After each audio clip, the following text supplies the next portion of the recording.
Welcome to this Rethé session. This is the first of 4 sessions focused on guidelines on how to write the usual sections of the scientific book. In this session, we will cover the introduction section. I'm Elaine O Nsoesie, a native of Cameroon and a professor at the Boston University School of Fine Art. In this session, I will share with you guidelines on how to write the introduction of the paper. Let's get started. Every paper needs an introduction or a background section. This is a section where you get to present your research question in the context of other research that relates to the topic. It is important to write a strong introduction because it is the first section that your readers will see after the abstract. A strong introduction should state why you are writing the paper, clearly state the objectives and the questions you're investigating, and have enough background information to help the reader understand your research. Here are guidelines to remember as you work on your introduction. 1. Clearly state the problem you're studying. 2. Review relevant publications to orient the reader. If you're interested in learning more about the literature review, watch the video for session 3. 3. State the major contribution of the paper and how it differs from previous studies. This is especially important if there is a recent study similar to yours. 4. State the major results. Some journals might require that you end your introduction by stating the major findings from your research, while others might not. We're going to discuss an example from my work. We'll walk through the 4 paragraphs in the introduction section of this paper, using deep learning to examine the association of the built environment with prevalence of neighborhood adult obesity. The first paragraph clearly states the problem. The Global Burden of Disease study estimates that more than 603 million adults worldwide were obese in 2015.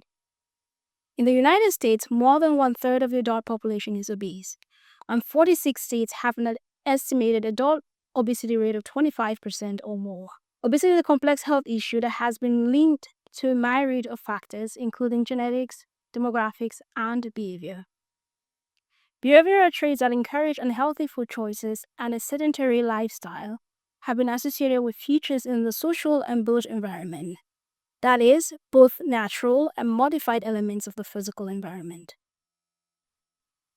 The built environment can influence health through the availability of resources such as housing, activity in recreational spaces, and measures of community design. The second paragraph focuses on the relevant literature. Studies have shown that certain features of the built environment can be associated with obesity and physical activity across different life stages. Research also supports the association between obesity and environmental factors, including walkability, land use, sprawl, area of residence, access to resources, for example, recreational facilities and food outlets, level of deprivation, and perceived safety. Proximity and access to natural spaces and sidewalks can lead to increased and regular physical activity, especially in urban areas. Note that we read and cited several studies in this paragraph. The third paragraph states the major contribution of the paper.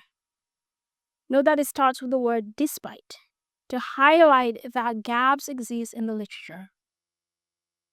Despite these associations between obesity and the built environment, inconsistencies have been noted across studies and geographic contexts on the association between specific features of the built environment and obesity prevalence. These inconsistencies could be due to variations in measures and measurement tools across studies, making it difficult to assess and compare findings. Furthermore, the process of measuring these features can be costly, time-consuming, and subject to human judgment and bias. Approaches that enable consistent measurement and allow for comparison across studies are needed. Assessing and quantifying the association of the built environment with obesity would be useful for selecting and implementing appropriate community-based interventions and prevention efforts. The fourth paragraph discusses our approach and states how it differs from another study that was published while we were preparing our submission.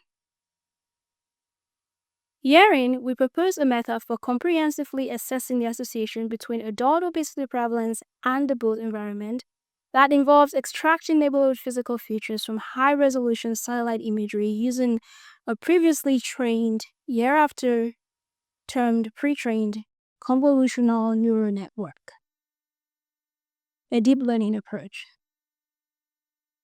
Guillen et al. Use CNNs to classify images of the built environment from Google Street View to assess the association between obesity and the presence of crosswalks, building types, and street greenness or landscaping.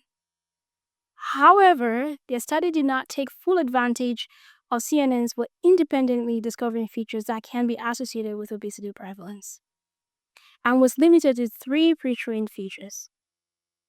In contrast, we comprehensively assess features in the built environment and demonstrate our approach by providing fine-grained association with obesity prevalence at the census tract level for 4 U.S. regions.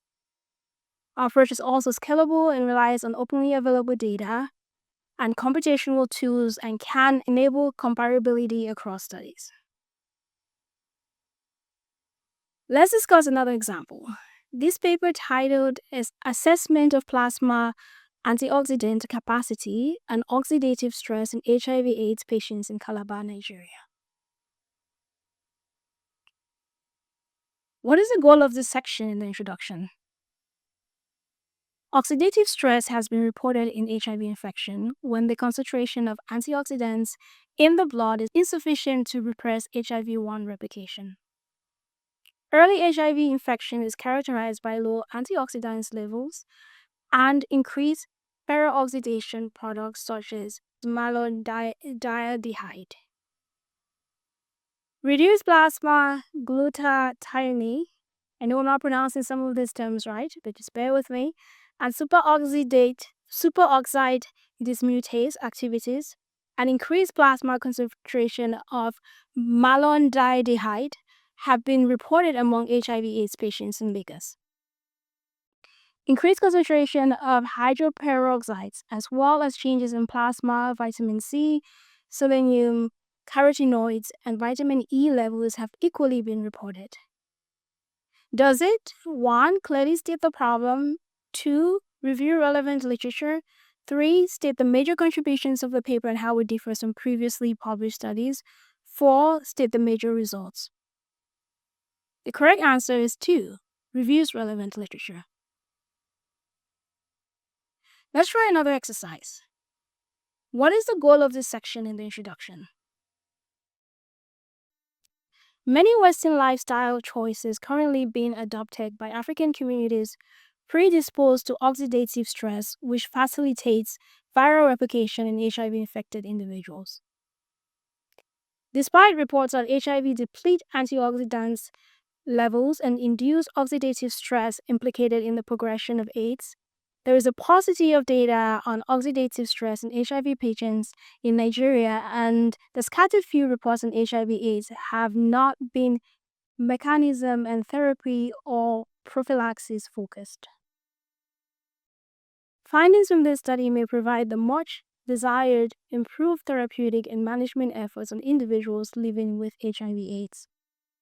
Does it 1, clearly state the problem, 2, review relevant literature, 3, state the major contribution of the paper and how it differs from previously published studies, or 4, state the major results?